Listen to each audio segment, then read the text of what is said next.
Welcome. I'm Kevin Miller. I have conversations here with people that help us make better meaning of our lives. In this episode, Detaching from Our Past, is it possible? So we've all likely seen movies that depict someone having an accident and getting amnesia, not being able to remember any or certain aspects of their past. Well, with that concept, imagine waking today and you kind of know everything about yourself in the present moment, even aware of what you're doing in your future and whatnot, but you just can't remember the past, or at least any of the primary hurts and pains and disappointments of your past. Well, who then and how then would you be? I think it's really worth considering. Stop for a minute and think, if I couldn't remember these past things, how would it change you? Well, this isn't necessarily possible, of course, as far as I know. And I, for one, don't really want to forget aspects of my past. But my guest here in this episode is really calling us to consider, and she's guiding us in how to detach, my word, but detach from how much we let the past handicap us, and showcasing how much we generally do. I mean, truly, through our memories alone, we so much let the past limit us. Well, my guest is renowned therapist Katherine Woodward Thomas. Katherine was the New York Times bestselling author of Calling in the One and Conscious Uncoupling. She's literally credited with teaching hundreds of thousands of people in her virtual and in-person programs and through her books, and also trained thousands of other professional therapists in her methods. And since having her on the show, I can't believe how many people I know who are well aware of Katherine. They've read her books. They've followed her counsel. I really encourage you to go to Amazon and check out those books, Calling in the One and Unconscious Coupling. Well, she's got a brand new book called What's True About You: 7 Steps to Move Beyond Your Painful Past and Manifest Your Brightest Future. So to conceive of her being at the end of her career, this is the climactic message she wanted to bring the world. As a therapist who touched, again, hundreds of thousands of people, this was what she wanted to bring forward. And I had the distinct honor of talking with Katherine on March 30th, 2026. We'd actually previously scheduled a time together and had to reschedule because she had, as I found out later, treatments going on regarding late stage ovarian cancer. And on April 27th, not even a month after our conversation, Katherine passed away. I got a note from her assistant. She knew the cancer was serious. We talked about it. But as she told me, she was doing everything possible to fight it and was really hopeful. I found her really energetic and inspired myself with the time. And I felt like we really connected. We were actually planning on following up together about a project I'm working on that I wanted her insight into. We traded text messages.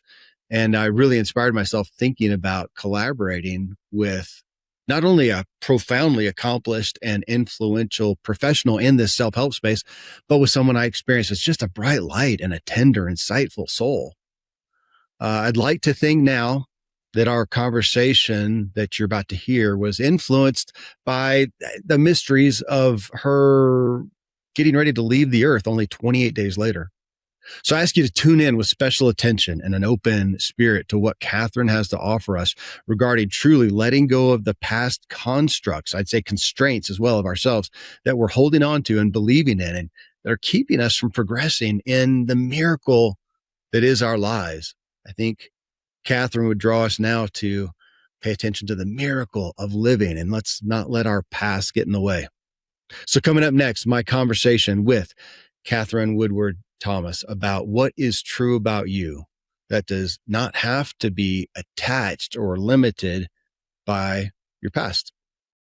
Katherine, your focus on really the delineation between the past and the future is what caught my attention first. Coming from, from therapy, I feel like I kind of grew up in a construct of therapy is all about the past and coaching is the future. And I came into a coaching model and all we did was look forward. That's what I believed in until somewhere in my 40s and realized I'm doing the same patterns over and over. And so I finally did go and turn around and deal with the past some, but I really appreciate you holding them together is what I found. So that's what brought you on the show. Thanks for being here. Oh, it's a joy, Kevin. Thank you. Tell me, I do want to, reading your book, I found some aspects of the past I wanted to dig into. You hit a lot on identity. And, as we look at the past, I'm also somebody who really wanted to focus on nurture and not nature. I didn't want to give credit to nature. And now I give a lot more to the past, but I'd say I'm highly cautious. So tell me how you hold that, giving credit to the past, but not letting it confine us in essence. It sounds so elementary, but I feel like we deal with it. People are dealing with it, suffering from it every day.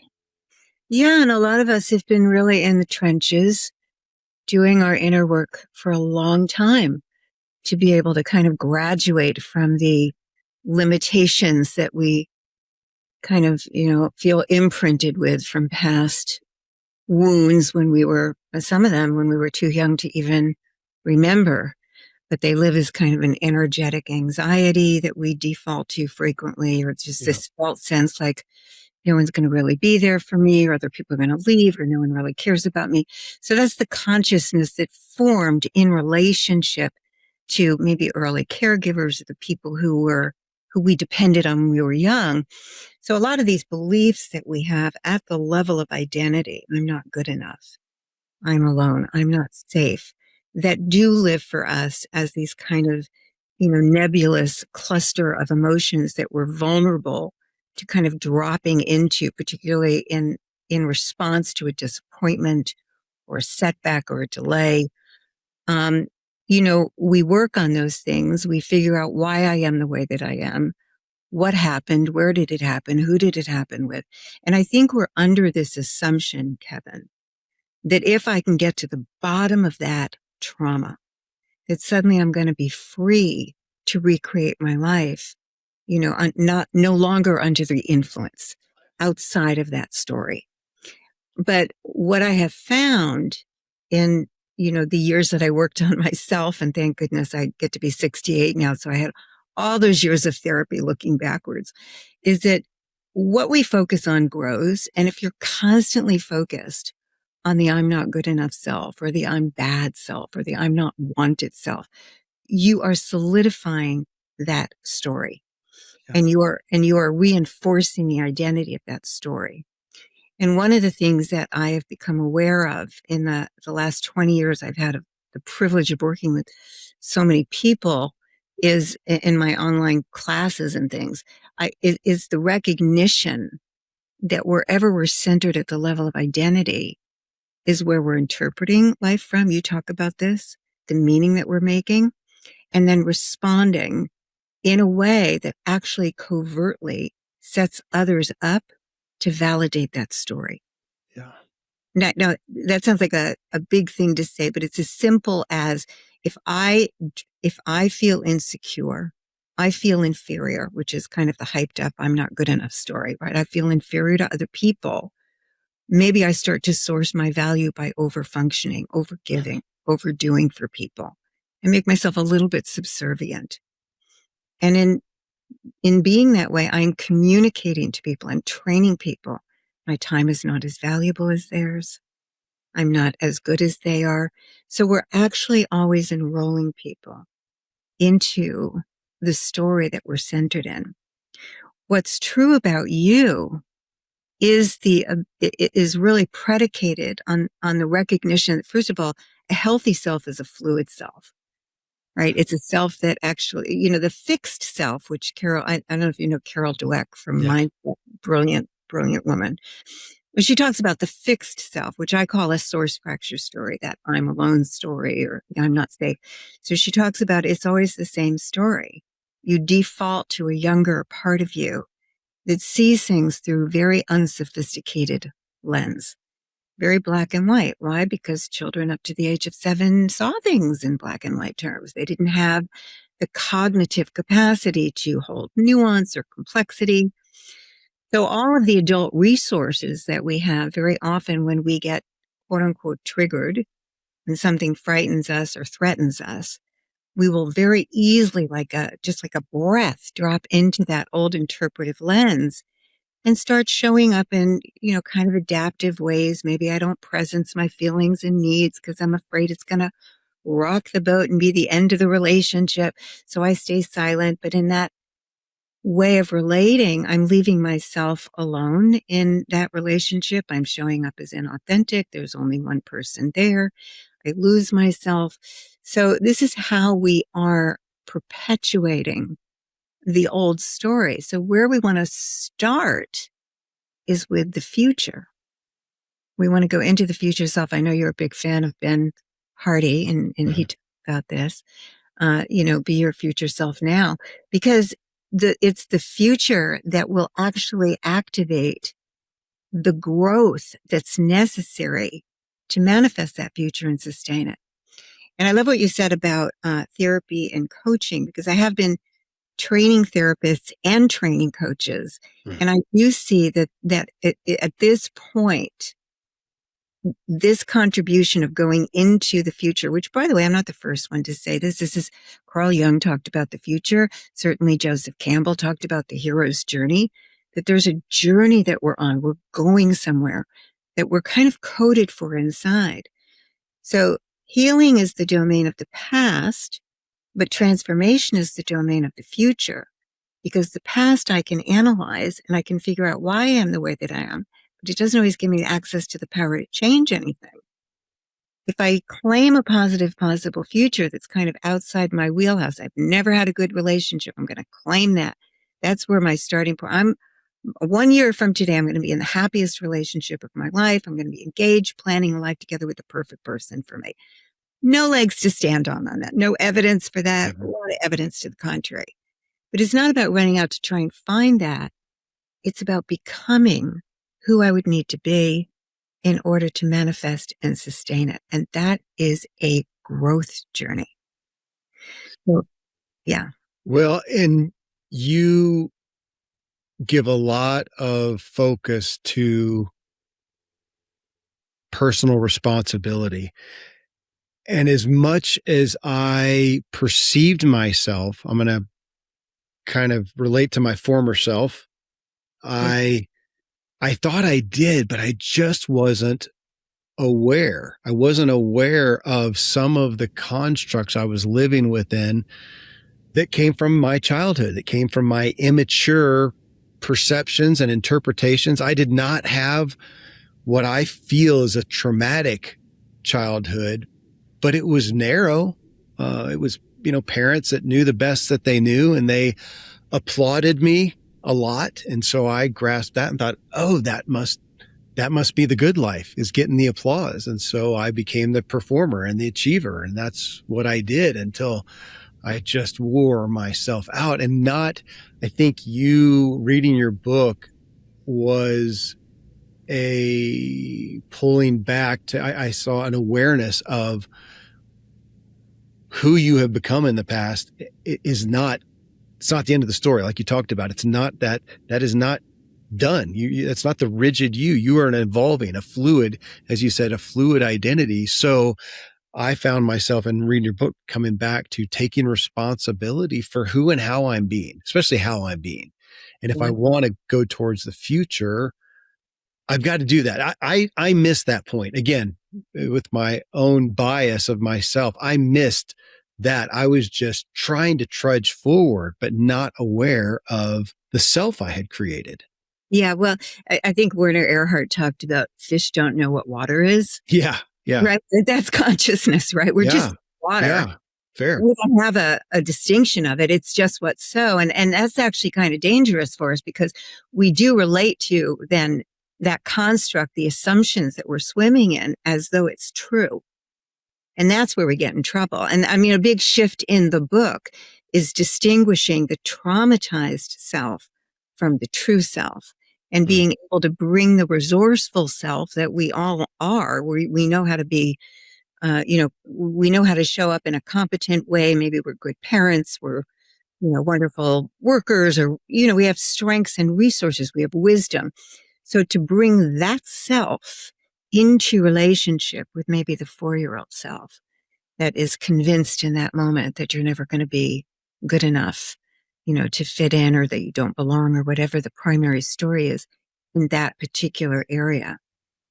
So I got a question for you then. I mean, and looking at this and giving credit to both, that we don't want to just do the past work, the healing past work, and get stuck there.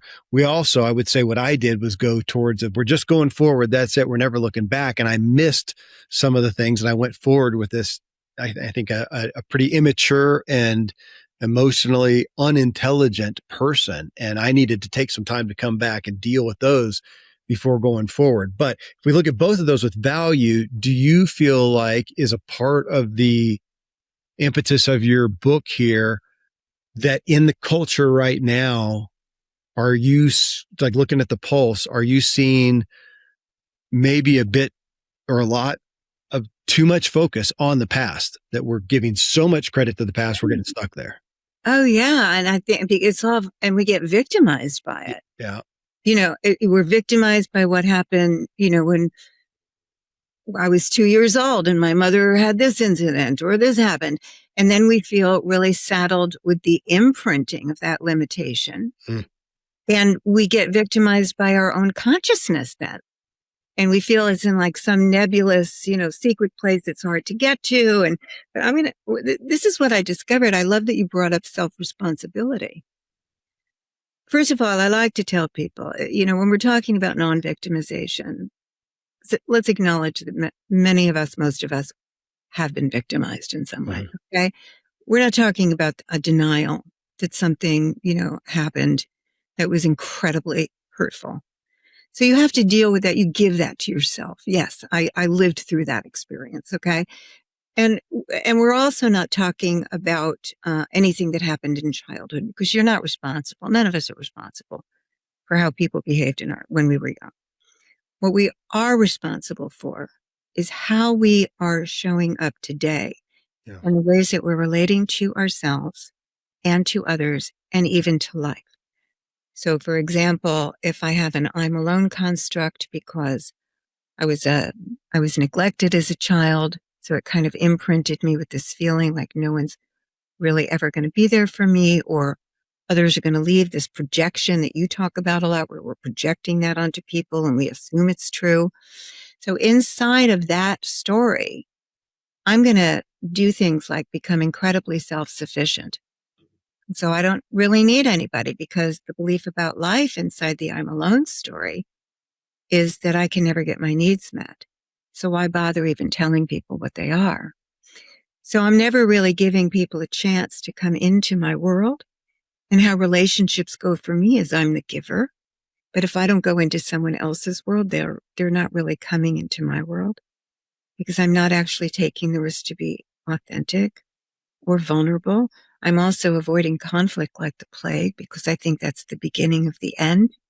But studies have shown that true depth in relationship comes from engaging conflict well, and learning how to differentiate Kevin from Katherine.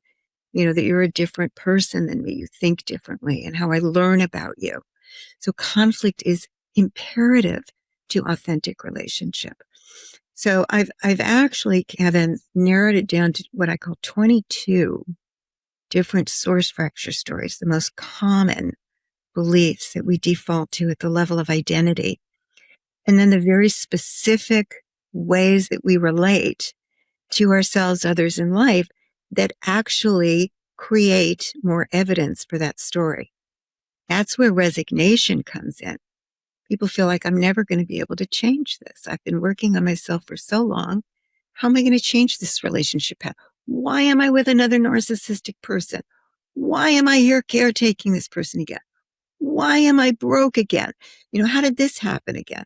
So whatever those patterns are that keep repeating, that we keep trying to push back and avoid with all our, all of our reading, all of our writing, all of our therapizing, all of our understanding, once you understand how you are the source of that story, that's what opens up possibility. An example, and it's usually subtle. So an example of this is, let's say I have an I'm not wanted story. I had one woman I worked with, her mom tried to abort her when she was in the womb. And it imprinted her with this I'm not wanted. So the whole pregnancy, and there's studies that show that fetuses absorb consciousness. There's some really great research done in that area. And but she was an actor, which is a perfect profession for someone who's not wanted. You get constant rejection from auditions. But she hadn't had a relationship in years. She just was fighting all the time to get herself out there. And when she came in really looked at this piece, how am I generating the story of not being wanted? It was one thing that she discovered that she was doing was that inside of the projection onto other people, that they were going to reject her, they didn't want what she had developed a very aggressive style of communicating. So she kind of even violate your body language a little bit. She kind of get in your face and say, yeah, but what I'm trying to tell you is, right? Which of course then has other people back up like this, which gave her constant feedback. So all she had to learn how to do, first of all, she differentiated the traumatized self from the true self. And the true self was something about, there's a place for me in this world. I'm talented. And, I'm sure that the right people will want me for the right job and I can have confidence in my talent. She just kind of got into a more resourceful center. She mentored that little younger part of her. And then she adjusted her energy, Kevin. She became aware of how her energy was impacting people. And all she did was learn how to monitor her energy and pull it back a bit so she left space for someone. Do you know that within 3 months, she got cast in a film with Sean Penn? She ended up having this great boyfriend who couldn't get enough of her, right? So it's who we're being that's actually generating our experience. Once you see that clearly, you see there's different ways of being for each of the 22 also. So like, for example, I'm not safe. If you have an I'm not safe, you're projecting that other people have ill intent, or even if they don't consciously want to, they are going to disappoint you, weigh you down, hurt you. That's kind of the love avoidant, theme song there. I want love, but I don't trust love. But inside of that, you're going to assume the worst about other people. And if you're sitting on the other side of that, you're, out on a date, you're having a coffee date with somebody who's assuming the worst about you. It just brings out the worst in people if you're projecting that. So if you're defensive like this and the other person gets defensive and then they behave badly and it just reinforces the I'm not safe story. Katherine, I lived this out. I developed the identity, the persona of the Superman complex is how I've always referred to it. And I needed everybody to rely on me. I fix everything. I provide everything. And realizing that again. And so, in my mid to late 40s, and it took burnout for me to finally step back and realize that. But as you said, I perpetuated it. I trained everybody. It didn't matter if it was a spouse, a child, or a business partner. I did the same things. I shielded them from everything, leaving me as the sole person to provide and fix everything. And I did that until I just exhausted myself. So there it is, the big epiphany. That didn't happen immediately, unfortunately, but took a while. But there I am, let's say here I am now. And I feel aware. I feel free to some extent of that. But here's my but, and I want your input. Okay. I still have some identity attachments to that. And so when I don't participate in that old habit, in that old thread, that old story, when I don't participate, I still sit back and realize I'm kind of disorienting myself. I feel kind of disoriented a little bit, not to step in, not to hear the problem from the kid or from somebody and know that I feel responsible and then not to step in. My point being, I feel like there's so much, like, to hear these. Becoming aware is one thing. Mm-hmm. Deciding not to participate in that same way is another one. But the attachment to the identity, assuming that I'm just not that unique. Maybe I am. You tell me, because I still feel like I amaze myself at how much I still realize my identity is still wrapped up in what I did for most of my life. Or it's not wrapped up. There's still attachments. Fair? There's a default. There's a default, and it does happen usually when we feel disappointed. We'll very easily collapse into just becoming overly identified with that self. It does live in the body, by the way. I think people need to know that what we're talking about when we're talking about beliefs, you're talking about a cluster of emotions. It's an old familiar place that lives like in your solar plexus, or it's a heaviness on your heart, or some people really feel it in their throat. So I've laid out this 7-step process to how to take these things one at a time and really unpack it thoroughly so that we really begin to have a sense of mastery over our own consciousness. And I don't mean mastery like we're going to oppress, but so maybe that's not even the right word. Maybe it's self-compassion, where you're able to really get the story that comes up for you in this particular area. And there's different stories for different areas because, you got reinforcement in certain areas. So you're pretty confident organically. Your identity matches accomplishments and being able to be successful in that area. It's where our identity is not a match for what it is that we yearn to create. That's where it gets difficult. So we're looking at forming a connection that is deeply compassionate on that younger self. One of the things that I do to help people with that is, first of all, when you notice you're in that old cluster of, dropping into those familiar feelings, that deflation, oh, this again, you might do something just to clear your emotions, to be present with yourself. You might do, we have a practice called the self-love power practice where you say to yourself, Katherine, honey, what are you feeling right now? And just name the feeling. So you're just present. It's a mindfulness exercise. I can see that you're feeling. What else are you feeling? You see, because now I've differentiated. There's the observer self, who's kind and compassionate and resourceful. And there's a younger self in my body. And I say to that self, what are you assuming is true about you? And it will be right there. I'm assuming I'm not good enough, or I'm inferior, or, I'm bad. I have to, get out of the doghouse. I'm in the doghouse with these people. So whatever that story is, and then you can say, and what are you assuming about your relationship with other people from that place? Right? Well, other people, are going to be mad at me if it's and I'm bad. If it's, when I'm alone, other people are going to leave. And then you ask the key question, how old are you, sweetheart? Right? And that really helps because you're going to get it as a younger you. And you might have an age, an actual age. You might have an incident. You might not. But what we're doing, and you and I are of like mind here, we're looking for the meaning that we're making. Yeah. We're not looking for the old trauma, but we are looking for the meaning. Why, I've created this new form of psychotherapy because I do think that the future belongs in psychotherapy called Future Forward Therapy that we're launching soon. And I think that the future really belongs here because we have to see the holistic trajectory of where it is that we're going that kind of kickstart our growth and development in the direction of that dream. Because the trauma that we had when we got frozen, what happened is we stopped growing in that area.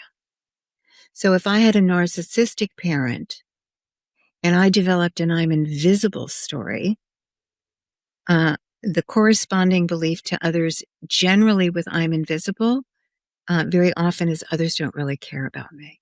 They don't care about my inner world. They don't care what I feel. They don't care what I need. So why would I ever bother telling anybody? So what's underdeveloped in me is maybe I don't even know what I feel and need Mm-hmm. within myself in any given moment. And I certainly don't know how to express those feelings and needs to others in a way that would actually inspire them to want to meet my needs or to, pay attention to me. If I speak through the filter of no one cares about me, when I ask for a glass of water, I might say, well, I want a glass of water too, Mm-hmm. right? Because I'm assuming others are selfish and just about themselves. So we're kind of unpacking water to a fish. Like, what's the water we're in? Yeah. Where do you go in this conversation? And I do find that there's different source fracture stories for different areas of life and that we can deconstruct them one at a time. So it's kind of precise what I do. But part of it, Kevin, is once you identify the old way of relating, well, I'm setting people up. This is in I'm invisible. Yeah. I'm setting people up to give me feedback that they don't care about my feelings and needs because I'm not telling them what I feel and need, which would give them the opportunity to actually care for me. So I'm not even giving them a chance to demonstrate that they care about me. So that's an underdeveloped skill.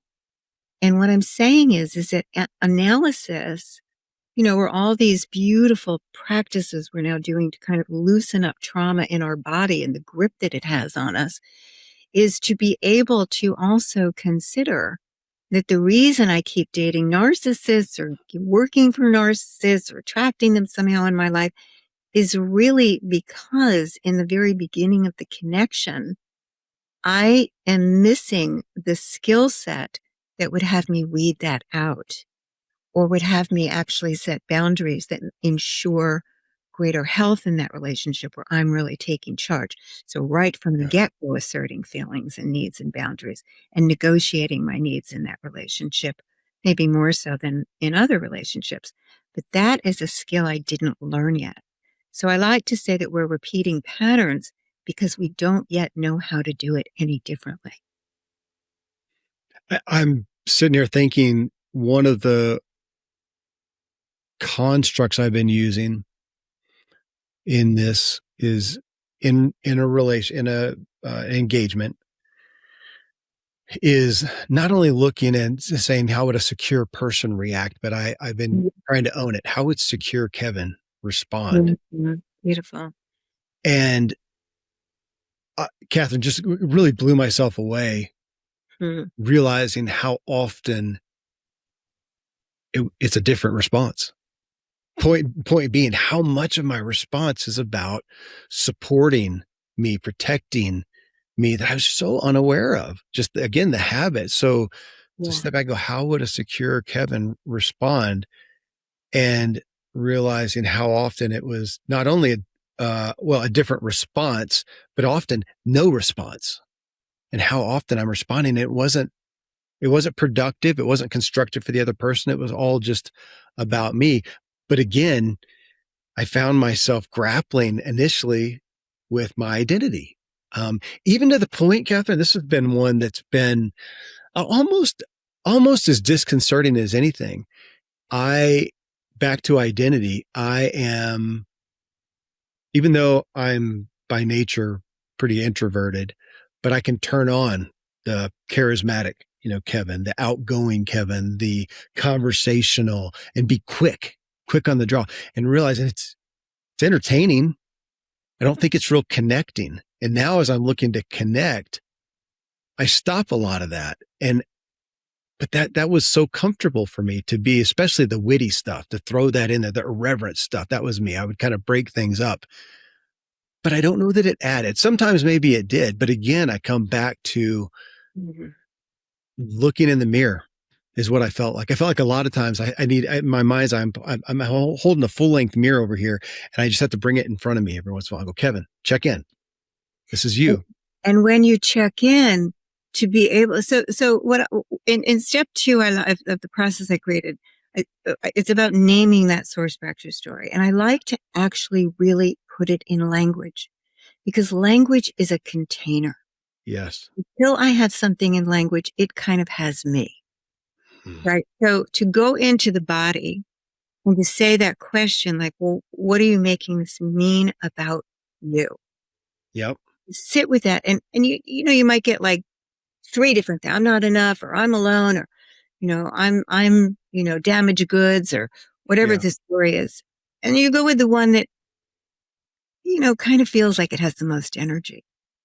And I'm wondering if you ever did that and actually really named what is that I am that actually drives you to overgive to try and prove your value. Well, that's it. You said it there. That was one of the questions as I was reading the book at the beginning, and you talked about yourself realizing how much effort you put into earning validation.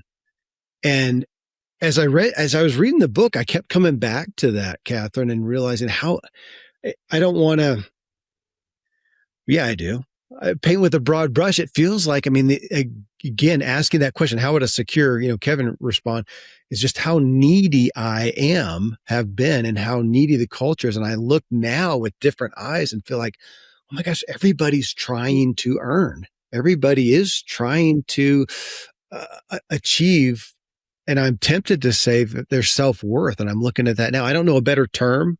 I don't know if there's another one that you use, but if I look and go, man, my self-worth is mine. It's my, I don't need to rely on anyone else for it.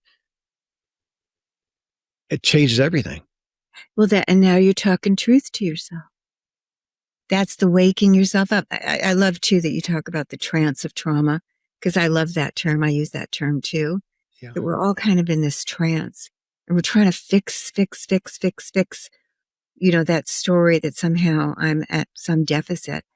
I think any time we're centered in a source fracture story, Kevin, we're needy. Anytime. We need validation, we need reassurance, but it's the bottomless pit kind of needy that pulls on people, that's kind of repelling in some way. So to be able to form a relationship, a compassionate relationship with oneself. And I love Kristen Neff's work. I don't know if you ever had her on the show. I did. When her book first came out, it's been a long time, but yeah. It's so lovely. How does she define self-compassion? It's not, anyway, I'm going to mess it up because I can't remember it, but do you remember how she does it? But she's basically talking about it's how you relate to yourself. It's not like what you think of yourself. Yeah. Self-compassion is how you're relating to yourself. So that, that kinder, softer sweetheart, let me tell you what's really true about you. Like you're your own fairy godparent, and you might say to yourself, you need do nothing to prove your value. And sometimes you choose to do a lot because you're competent, but you don't have to do it to prove your value. Your value is inherent to who you are. I have to tangibly ask that question. I have to question what my motive is. Why am I doing that? Yeah. And pretty quickly I can see, I'm doing that to get validation. I'm doing that to impress. I'm doing that for whatever, as opposed to I'm doing it. Would I do it if I was anonymous? Yeah. And you do it for love, or you do it because you're kind. Those of us, what's the saying in the Bible? To whom much is given, much is expected. Yeah. You're a generous soul. I mean, that's true about you. You're a generous soul. You want to share ideas with people. So it's noticing that and sorting through that and owning that about yourself and recognizing that you can let yourself off the hook. You don't have to give in order to get validation, because you don't need the validation. You are already loved. You are already, worthy of the air that you breathe. And so to center there and then to say, well, what's the opposite of always being the hero? Have you named that way of being yet? The opposite of always. I don't know if I've termed it that way. I tend to come to it as I don't have to earn. I don't have to earn. I don't have to earn. And the opposite of that. It's real tangible for me. Yeah. With my kids. I have a lot of kids, and that's where I did so much. What's that? How many kids do you have? I have 9. Yeah.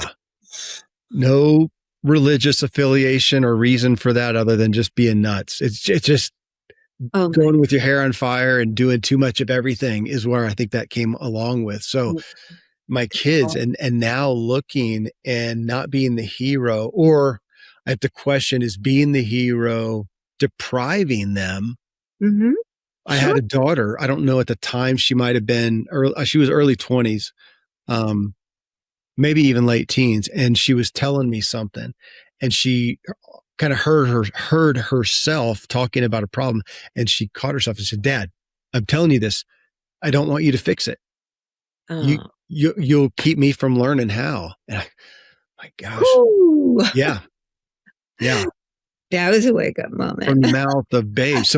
So to me, being the hero, I tend to look at it as the temptation of being self-serving. I'm doing that for me, and I may not literally be harming them. And so, but I haven't named the opposite. Well, so one of the steps is, well, what's the new way of being? It will feel out of your comfort zone. It will feel foreign. It Yeah. will feel weird. I tell a story about a whole story about how I call it breaking up the habit of the false center. How we show up in a way that, and one of my things was, I don't belong. So I would sit in the back of the room and kind of hide myself when I was in this at a particular church I was going to. I read the story. Yeah. And when I caught it and I got, oh, I'm the source of this I don't belong story. Let me see if I can create something else. I went early one day. I walked up to the front seat. I sat in the front seat. I looked people in the eye. It was so weird. I felt like I was cast in a film and I wasn't playing myself at all. It just felt so disingenuous. It felt foreign to me. And I also truthfully was a little socially awkward when I finally went to extend my hand and meet people and, no longer show up as kind of this nebulous folding in on myself shy person. So it was an effort, but it was because I just said, let me do the opposite. And it was in the relational feedback that I got when I made those efforts that's actually what set me free from the old self and began to move me forward so that the truth of who I am, that I am a person who is worthy of belonging, that belonging is something that we each generate. Actually, if we're waiting to be invited to the party, that's the wrong direction. We have to throw the party. You create belonging for yourself and others. So I had to learn how to show up that way. But now I've kind of disappeared the I don't belong. It's not even in my construct. And I think what most of us want, Kevin, is can I graduate from the story that I crafted when I was a kid and was wounded and grew up in those circumstances? Can that become like a mere memory of how life used to be so that I am free to live from the truth of who I am and create the life that I came here to live? We want to get out of reactivity and into creativity. And I'll tell you, I think it's critical for us to learn this particular skill right now on the planet.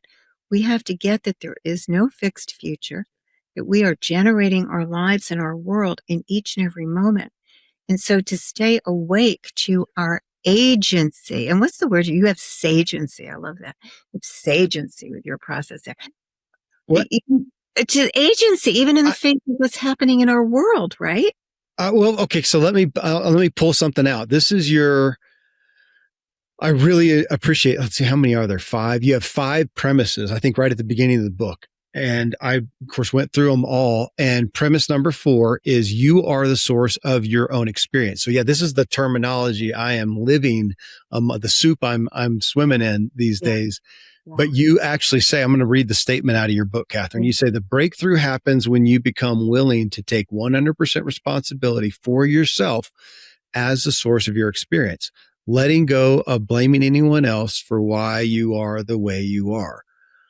Okay, I want to high five you on that and be back to Kristen Neff, compassionate, that line has got to be almost unbearable for some people, especially some of the big T traumas. And I feel like we can do so much justice to that. As you said in the book, we are victimized, and you're not minimizing a victimization, but taking responsibility. You talked about meaning making, which is a big focal point of mine. The meaning that's made from it is all on us and seems to be the most detrimental thing that happens. I mean, obviously, if somebody has a horrific abuse, does that matter? Well, of course it does. Absolutely. But you know as well or more than I do in therapy that it's the meaning that people make. It's the person saying, "Oh, now I'm unclean," and going forward for that for the next decades or the rest of their life that causes more damage than that incident. But Absolutely. but come back to that. You are the source of your own experience. I think to me, that's the greatest freedom ever. But have some understanding that for a lot of people, that can feel so, they can offend themselves pretty badly with that. Well, I think grief comes up when, once you stop feeling victimized by life, like it's my astrological chart or, it's in my numerology, like it's somehow God is doing this to me or my Yeah. parents did it to me or something. And you suddenly see, oh my gosh, I have been the one who has been, defending myself all along in a way that's been keeping me alone or locked in, to Hmm. the pattern. And it is kind of horrifying in a moment. It's kind of horrifying to see it. But I do remind people that, consciousness is evolving with all of us. Therapy is a moving train. The healing arts are a moving train. Nothing is standing still. And this is the piece we're now being given to master. And, if you look at the arc of human becoming, I think of, there were generations and what their task was to build a railroad across 3,000 miles. That was their task for building, for becoming. And our task is to begin to notice consciousness, to see this, and to begin to step into a more conscious relationship with the power that we have to generate a future that is bright, a desired future, and to focus our efforts there and to focus our efforts on becoming that version of ourselves. And that is going to require we learn new skills. So usually the thing that comes up, Kevin, is people will say, wow, okay, I've been creating this because I haven't had, the courage to set any boundaries. And I just want to tell one quick story because I think Yeah. this really says a lot. There was a woman that was in one of my workshops and she shot up her hand at this point. She challenged me. She said, look, I just can't stand up to anybody because my father used to rage. It was really dangerous. It was really scary. And so now I date these guys and they're kind of, mean and they triggered and then they start yelling at me. And I just I can't stand up for myself. And I said, well, how about you try the word won't? I won't stand up for myself because I'm unwilling to risk that someone would be angry with me like my father was. Because that's more honest. Yeah. The volitionality. So I want people to start to look at self as source like a volitional thing. If I ask most people, why are, like, what is it that's going on that you keep repeating this pattern? They're going to tell me their history, which is a victimized story. And when I was in private practice as a psychotherapist, I indulged that story. I was educating people on the effects of a narcissistic parent or a borderline parent, on people because it really came from compassion. But now I see I did them no favors because I wasn't actually helping them to see how they are now making choices, taking actions that are keeping that story in place. So we want to develop that part of ourselves that can see things objectively. Where we get in trouble with this self-as source piece is that many of us drop into a sense of shame when we Yeah. go to explain, we feel ashamed of ourselves that we've done that. But shame stunts development. There's no growth in shame. So you want to steer clear of shame. So you notice the question you can ask yourself, well, what's the question you're asking yourself around how am I the source of this? One of the things that we ask ourselves is, well, why do I do that? Which is never really a good question because then you go into analysis and explanation. That's where that why question goes. But if you can start to ask yourself complicated questions, so questions that have more sophistication. How did I give my power away to that person? Hmm. What motivated me to do that? What might be more true instead? What's a more powerful way to deal with this? What's really true about me? Right? You start asking questions that are intelligent questions of yourself, and you can really start to see more clearly the things that you left out, the boundaries you didn't set, how you didn't speak up, all of those things. I like to say, I caught this with conscious uncoupling, 97% the other person's fault. What's your 3%? The 3% is where the gold is, because that's where you're going to really change forever.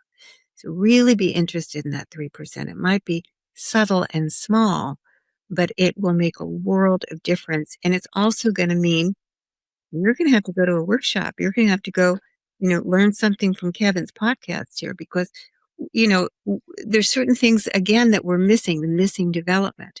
But we're all good learners. We're all lifelong learners.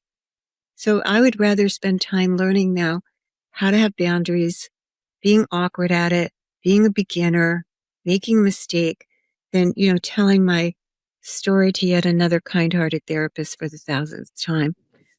Right? Yeah. Yeah. I like that. I pulled that line out where you talked about that. You got tired of yourself. Right.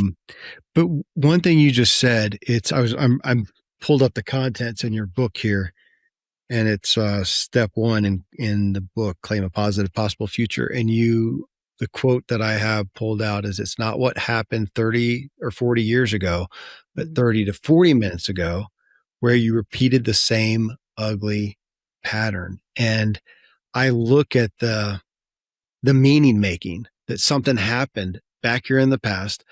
I made meaning out of it. I did. Yeah. Probably at a less mature place than I am now, hopefully. Less mature, less stable, more threatened place. And I made meaning. And yet I'm still taking that same framework, that same interpretation, and I'm doing it over and over and over again. And that, coming back to your aspect of taking responsibility and not giving so much power again to our past, it's monumental stuff, but we're doing it wrong. Well, I think we're all kind of savants in a way. We're also sophisticated psychologically and so competent, and we've done amazing things. I mean, you raising 9 children is extraordinary. But then there are these kind of missing chunks that we just didn't get, we didn't see. Yeah. So, I was, my first book, Calling in the One, it has a lot of these ideas in it.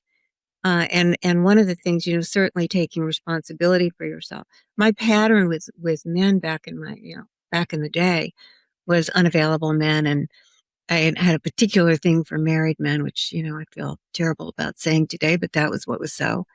And it's not rocket science, because my father, when he remarried after leaving our family, married a woman who would not allow me in their home. That was part of their deal, right? So, not rocket science. I mean, these things are kind of obvious. But I will tell you that the self as source piece that I really got from that, well, there were 2 pieces. Number 1 is I was so crushed when my father left when I was 10, and he just gave up parental rights entirely. It was just a closed, locked door. I won't see him till I'm a grown up kind of locked door, which devastated me. So there was a way I was substituting drama for love, truthfully, a lot of drama, but not putting myself in the position where I could get crushed like that again. So it was a self-protective thing that I had to own, that I was making that choice. And when I saw it, I could talk to myself and say, I don't know, this is costing us love. And it's a lot of heartache here. And I think that we're grown now, and I think we could probably take a disappointment or 2 in love. So I was able to work with myself to renegotiate that.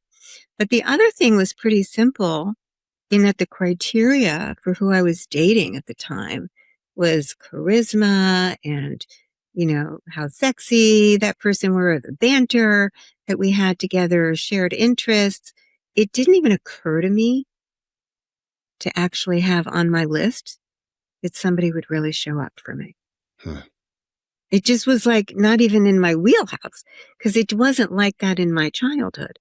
So some of these things we just didn't know, right? So when we're talking about self as source, we're kind of leaning in and listening to that question, who would I need to be? And I love your question, what's the secure version of Kevin?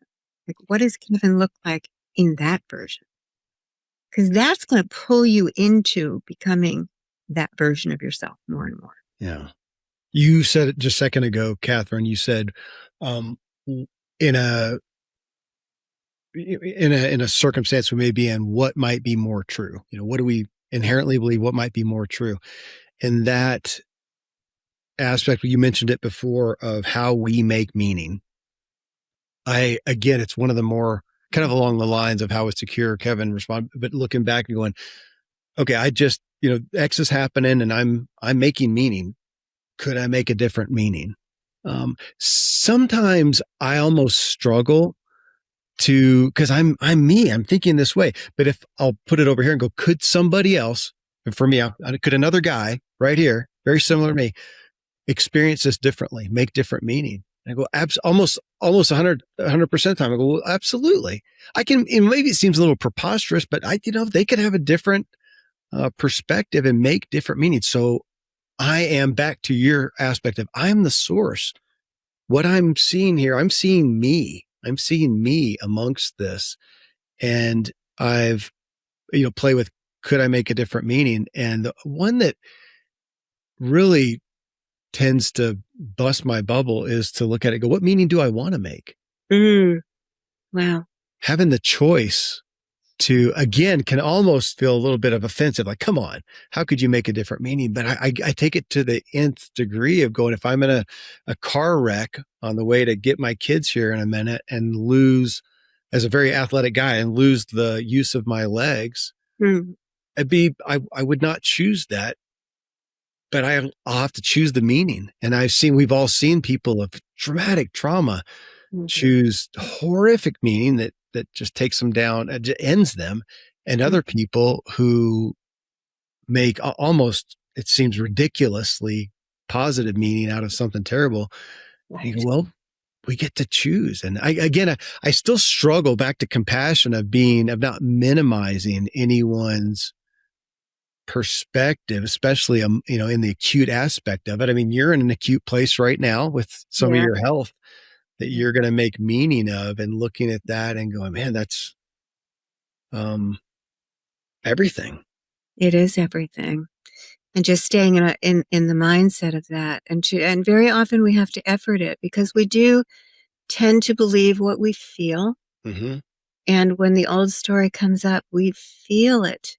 And so it's easy to just kind of collapse into the assumption that it's true.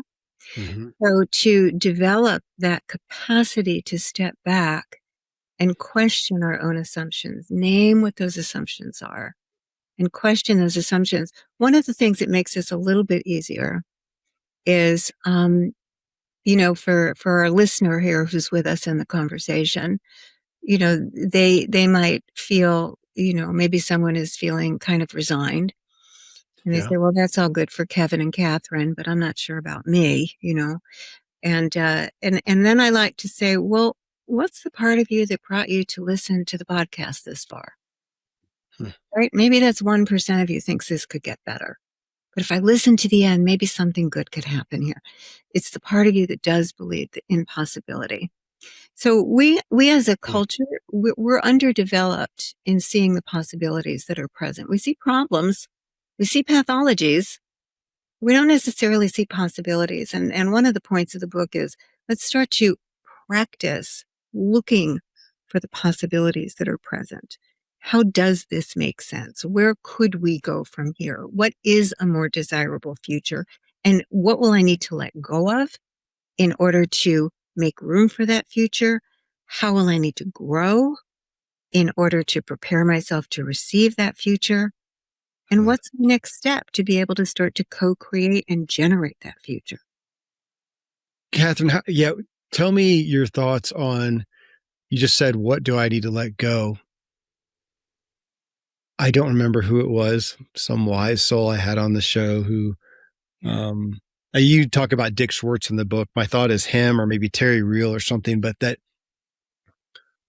the negative pattern, this thing that I'm holding on to, is I'm doing it for some reason. I'm getting something out of it. Mm-hmm. I get that intellectually. Yeah. I don't like it as a human. Yeah. And yet it feels relevant. How do you look at that? At that negative thing that we're doing that is harmless, we're getting something out of it. Yeah. Yeah. No, this is really an important conversation, because a lot of us get kind of fascinated with our stories, and we're avoiding being responsible for our own lives. Maybe we're avoiding someone, dominating us, or we don't want to lose our freedom. So it's really important we develop this skill of being able to, really call ourselves out on what our motives actually are. Yeah. I think that when we're talking about um, looking at our own deeper motives for things, we're really talking about those safety strategies that we created when we were young. I think we're a little too compassionate on those strategies. We might say, oh yeah, but how clever of me when I was 8 and I learned how to, disappear myself when my father would rage. And that's how I became like, I have this invisibility and I, shy away from things. And then we kind of leave it there. But what I always want to point out to people is, yeah, but look at the cost to your life right now. Like this is that adaptive strategy, that pseudo strategy I call, where you're kind of creating a false mechanism of safety, is actually the most dangerous place to be living your life from, because you're not going to actualize your potentials. You're not going to realize the higher dimensions of who you came here to be, or end up giving your full gifts to the world. And so you want to, it's okay. You can acknowledge yourself. Oh, clever of me when I was 8 that I did that. But now we're dealing with something quite serious. So it's to really tell the truth to yourself, and you have to have a lot of courage to make different choices and commitment, right? So we start with that positive, possible future. And I talk a lot about fidelity to that future. Yeah. How are you going to make a choice today? How are you going to organize your life today? Begin to organize around the possibility of that. Is it going to happen or not? Well, who knows? Who knows? Don't be afraid of it not happening and being disappointed. We all have PhDs in disappointment. We've gotten through.